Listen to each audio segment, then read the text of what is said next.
आषाढ महिन्यातील शुक्ल पक्षात येणारी एकादशी ही आषाढी एकादशी म्हणून ओळखली जाते. तिला देवशयनी एकादशी असे देखील म्हटले जाते. हा दिवस वारकरी संप्रदायांसाठी सर्वात मोठा दिवस असतो.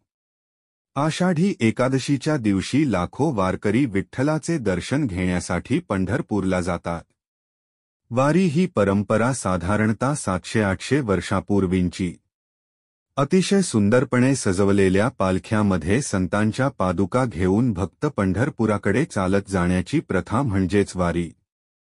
साधारणतः 250 किलोमीटरचा हा प्रवास वारकरी हसत नाचत भजन गात देवाचे स्मरण करत 21 दिवसात पंढरपुरात पोहोचतो. हा प्रवास चालत जाणाऱ्या भक्तांनाच वारकरी असे म्हटले जाते.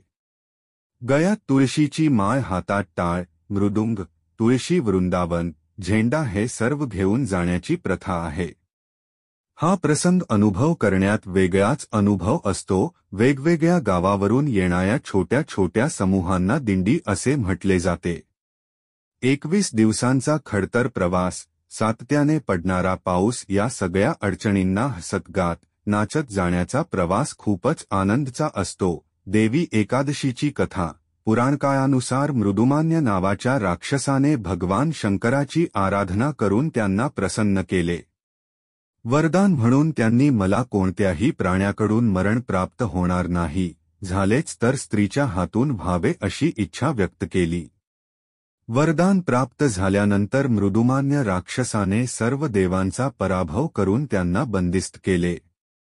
भगवान विष्णूंना जिंकण्यासाठी वैकुंठाला जाऊन त्यांचाही पराभव केला.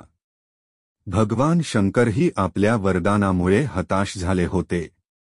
त्यानंतर ब्रह्मा, विष्णू, महेशसह सर्व देवीदेवता एका पर्वताच्या गुहेत लपून राहिले. काही दिवसांनी ब्रह्मा, विष्णू, महेश या तिघांच्या श्वासातून एका देवीची उत्पत्ती झाली. तिने सर्व देवतांना अभय देऊन मृदुमान्याला मरण दिले. तिला एकादशी देवी म्हणून ओळखू लागले. देवांनी तिची स्तुती केल्यानंतर तिने सांगितले, एकादशीच्या दिवशी व्रत केल्याने त्यांची सर्व पापांपासून मुक्ती होईल.